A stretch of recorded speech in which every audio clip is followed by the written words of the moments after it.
বন্ধুরা, তোমাদেরও কি আমার মতোই হাঁটুতে প্রচন্ড ব্যথা হচ্ছে? শুধুমাত্র হাঁটু না, পায়ের তলা, পায়ের গোড়ালি, কাপ মাসেল থেকে শুরু করে যে কোনো জায়গায় জয়েন্টে বা যে কোনো ধরনের মোচকা লাগা বা ধরো খেলতে গিয়ে পড়ে গিয়ে কেটে গিয়ে যে কোনো ধরনের ব্যথায় ভুগছো অনেকদিন ধরে, কোনো রকম ডাক্তার বা মেডিসিন বা পেইন ক্লিয়ার খেয়ে কমছে না, তাহলে আজকের ভিডিওটা তোমাদের জন্য খুবই ইউজফুল হতে চলেছে। শুধুমাত্র পা, হাঁটু, কোমর বা যেকোনো ধরনের জয়েন্টের ব্যথাই না, তার সাথে সাথে পায়ের তলা, কাপ মাসল থেকে শুরু করে কাঁধ, শোল্ডার, হাতের বাহু, রিস্ট সমস্ত জায়গার ব্যথা নিয়ে অনেকদিন ধরে কষ্ট পেলে আজকের ভিডিওটা খুবই ইউজফুল হতে চলেছে। এই কারণেই যে আজকে এমন একটা হোম রেমেডি তোমাদের সাথে অ্যাপ্লাই করব, যে কোনো ধরনের, যে শুধুমাত্র ব্যথাই কমবে তা কিন্তু নয়। আর্থ্রাইটিস বা অল্প কদিনের যদি ব্যথা হয়, সেক্ষেত্রে সম্পূর্ণ ব্যথাটা সেরে যাবে। আর দীর্ঘদিনের যদি ব্যথা হয়, তাহলে একটু কমতে সময় লাগলেও এই প্রসেসে চালিয়ে যেতে থাকবে, তাহলে দেখবে খুব সহজেই কিন্তু তোমরা ব্যথা থেকে রিলিফ পাচ্ছ।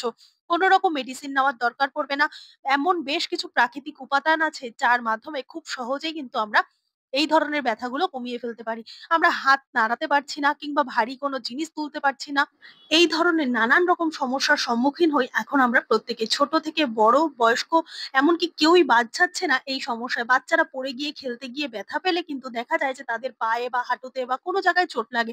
সেই সমস্ত ব্যথার জন্য কিন্তু তোমরা এই হোম রেমেডিটা অ্যাপ্লাই করতে পারো। বা পুরনো যে কোনো ধরনের জয়েন্টের ব্যথা বা মোচের ব্যথা, যে কোনো ব্যথা, বা হয়তো সকালবেলা ঘুম থেকে উঠে পা ফেলে হাঁটতে পারছো না, পায়ের তলা জ্বালা করছে, কাটার মতো বিচ্ছে, এমনকি গোড়ালিতে ব্যথা, সমস্ত ধরনের ব্যথা উপশম করবে এই ঘরোয়া টোটকাটা, যার জন্য কোনো রকম পয়সা খরচা হবে না। একটু নিয়ম মেনে বা রেগুলারিটি মেনটেন করে যদি এই ঘরোয়া টোটকাটা তৈরি করে নিয়ে তোমরা অ্যাপ্লাই করতে পারো, ধীরে ধীরে তোমরা 2 থেকে 3 দিনের মধ্যেই কিন্তু বুঝতে পারবে কতটা এটা আমাদের জন্য উপকারী হতে চলেছে। এমন বেশ কিছু প্রাকৃতিক উপাদান আছে যেগুলো দিয়ে ঘরেই কিন্তু আমরা ঘরে বসেই খুব সহজে যে কোনো ধরনের ব্যথা দূর করে ফেলতে পারবো। তো চলো তাহলে দেখে নেওয়া যাক কি সেই ঘরোয়া উপায় যার মাধ্যমে খুব সহজে আমরা যে কোনো ধরনের ব্যথাকে খুব সহজেই দূর করে ফেলতে পারবো। তার জন্য সবার প্রথম লাগবে পেঁয়াজ। পেঁয়াজ আমাদের প্রত্যেকের রান্নাঘরেই থাকে, কম বেশি আমরা প্রত্যেকেই রান্না বান্নায় দিয়ে থাকি। তো এখান থেকে পেঁয়াজের বেশ কিছুটা অংশ এভাবে কোয়াগুলো বড় বড় টুকরো করে খুলে নেব। এখানে আমি দুটো বড় বড় কোয়া নিয়েছি, সেগুলোকে ছোট ছোট টুকরো করে এরকম 3-4 টুকরো কেটে নেবো। এরকম কিউব কিউব করে এরকম খোসা ছাড়িয়ে একটু ডুমো ডুমো করে এরকম পেঁয়াজের টুকরোগুলোকে কেটে নিলেই চলবে। পেঁয়াজের মধ্যে থাকে অ্যান্টি প্রপার্টিস গুণ, যা কিনা আমাদের যে কোনো ধরনের ব্যথা নাশক হিসেবে কাজ করে। তো এখানে আমি আলাদা একটা এমন পাত্রে নিয়েছি, তোমরা এমন একটা পাত্র ব্যবহার করবে যাতে যেই পাত্রটা তোমরা গ্যাসের বসালে পরে কোনো রকম সমস্যা হবে না, বা তরকা প্যান এই ধরনের কোনো পাত্র নিয়ে নিতে পারো। তারপর এর মধ্যে দিয়ে দেবো একটুখানি হলুদ। হলুদ কিন্তু আমাদের অ্যান্টিসেপ্টিকের কাজ করবে, মানে যে কোনো ধরনের ব্যথা খুব সহজে কমিয়ে দেবে। আর দিয়ে দেবো আলুর খোসা। আলুর মধ্যে থাকে অ্যান্টি ইনফ্লেমেটরি উপাদান, যা কিনা আমাদের ব্যথাগুলো অনেক সহজে কমিয়ে দেয়, তার সাথে ফোলাগুলোকেও কমিয়ে দেয়। ঠিক পেঁয়াজের মতো টুকরো টুকরো করে আলুর খোসাটাকেও মোটা মোটা করে কেটে দেবো। তবে আলুর খোসা যখন আমরা ছাড়াবো তখন কিন্তু একটু মোটা করে ছাড়াতে হবে। দিয়ে দেবো খুব সামান্য পরিমাণ কর্পূর। কর্পূর ফোলা, ব্যথা ভাব এই দুটোকেই কমাতে সাহায্য করে। দিয়ে দেবো লবণ। লবণও কিন্তু ফোলা আর ব্যথা দুটোকেই কমাতে সাহায্য করবে। যেহেতু এগুলো প্রাকৃতিক সমস্ত উপাদান, তাই কিন্তু খুব সহজে এগুলো যাতে কমে যায়, তাই ঘরোয়া উপাদানগুলোকে ঠিকঠাক পরিমাণে নিতে হবে। এবার এর মধ্যে দিয়ে দেবো সর্ষের তেল। সর্ষের তেলের পরিবর্তে তোমরা তিলের তেল বা যে কোনো ধরনের যে ব্যথা নাশক তেল হয় সেগুলো দিতে পারো। ভালো করে সমস্ত কিছুকে একসাথে মিশিয়ে দেবো, যাতে সমস্তটা একসাথে ভালো মতো মিশে যায়। এভাবে মিশিয়ে দেওয়ার পর বেশ কিছুটা সময় কিন্তু আমাদের এভাবে রেস্টে রাখতে হবে। যত বেশি রেস্টে রাখবে তত বেশি এই যে পেঁয়াজ আর আলুর থেকে যে রসটা বেরোবে সেগুলো তেলের মধ্যে মিশে যাবে। এবার গ্যাসের আঁচ কমিয়ে দিয়ে এই ভাঙা পাত্রটাকে বসিয়ে দেবো এরকম ভাবে গ্যাসের ওপর। এবার এই কম আঁচে কিন্তু এটাকে একটুখানি সময় জাল দিতে হবে।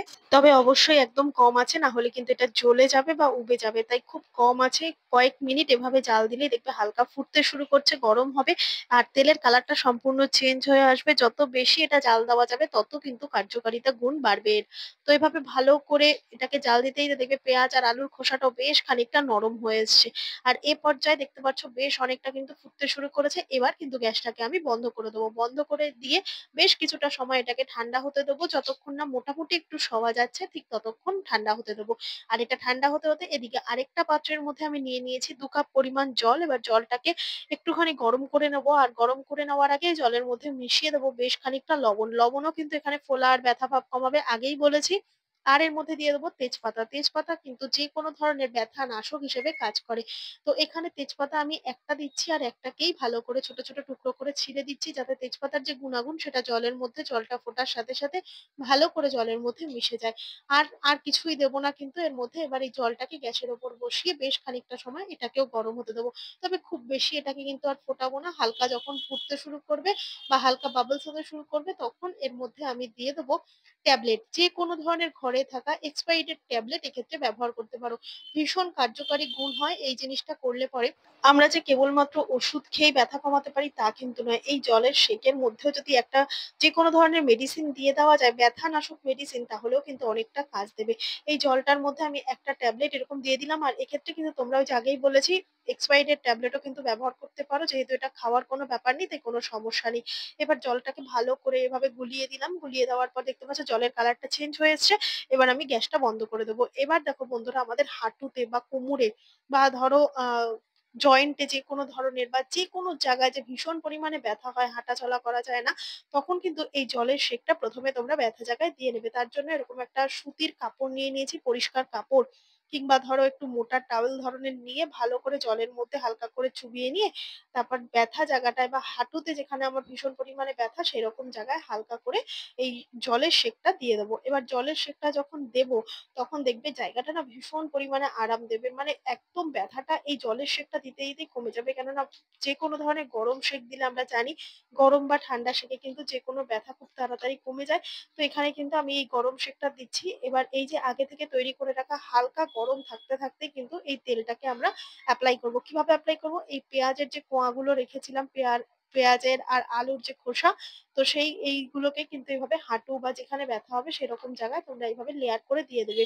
আর তেলটা এখন ব্যবহার করব না। এটাকে ভালো মতো তোমরা হাঁটু বা কোমর বা যেখানে তোমাদের জয়েন্টে জয়েন্টে ব্যথা হবে সেরকম জায়গায় এইভাবে ভালো করে একটা লেয়ার দিয়ে এবার ওপর থেকে দিয়ে দেবে এরকম একটা রুটির টুকরো।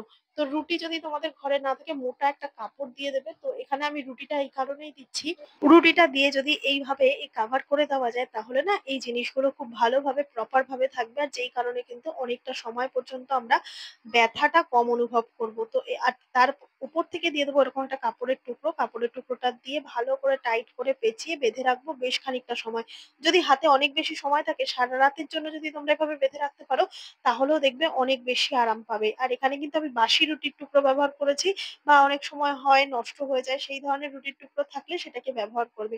এবার বেশ কয়েক ঘন্টা পরে ফিরে আসলাম। এই জায়গা থেকে ভালো করে এই কাভারটাকে তুলে নিয়ে এই যে তেলটা রয়েছে এবার এই তেলটাকে মাসাজ করব। তেলটাকে পারলে আবার হালকা একটু গরম করে নেবে, না হলে কোনো রকম সমস্যা নেই। তবে খুব জোরে জোরে কিন্তু রাব করে এখানটা মালিশ করবে না। কিভাবে মালিশ করবে? হালকা হাতে ক্লকওয়াইজ আর অ্যান্টি ক্লকওয়াইজ এভাবে মালিশ করবে। এভাবে যেখানে ব্যথা তার চারধার দিয়ে মালিশ করতে হবে। যে কোনো ব্যথা জায়গায় কিন্তু চেপে চেপে মালিশ করলে বা এভাবে যদি তেল দিয়ে মালিশ করা হয় সেক্ষেত্রে দেখবে কোনো রকম ব্যথা তো কমবেই না, উল্টে আরো ব্যথা বেড়ে যাবে। তাই যে কোনো ব্যথা কমানোর জন্য এইভাবে তোমরা হালকা হাতে ক্লকওয়াইজ অ্যান্টি ক্লকওয়াইজ এভাবে মালিশ করে নাও। আর তারপরে এই যে ভিজে কাপড়টা দিয়ে আগের যে জলটা তৈরি করা ছিল সেই জলটা দিয়ে ভালো করে জায়গাটাকে মুছে এভাবে পরিষ্কার করে নাও। তাহলেই দেখবে সমস্ত ধরনের ব্যথা কমে যাচ্ছে। আর ব্যথা কমে যাওয়ার সাথে সাথে কিন্তু আমরা অনেকটা বেশি আরাম পাবো। আর আমাদের কিন্তু ধীরে ধীরে পেইন ক্লিয়ার খাওয়া ভুলে যেতে হবে। তো আশা করছি আজকের এই ঘরোয়া টোটকাটা তোমাদের অনেকটাই কাজে দেবে। ভালো লেগে থাকলে লাইক কমেন্ট শেয়ার করে পাশে থাকবে। আমার এই ভিডিওটা তোমরা কে কোথা থেকে দেখছো কমেন্ট করে জানাতে ভুলবে না। দেখা হবে আবারও অন্য কোনো ভিডিওর সঙ্গে। ধন্যবাদ।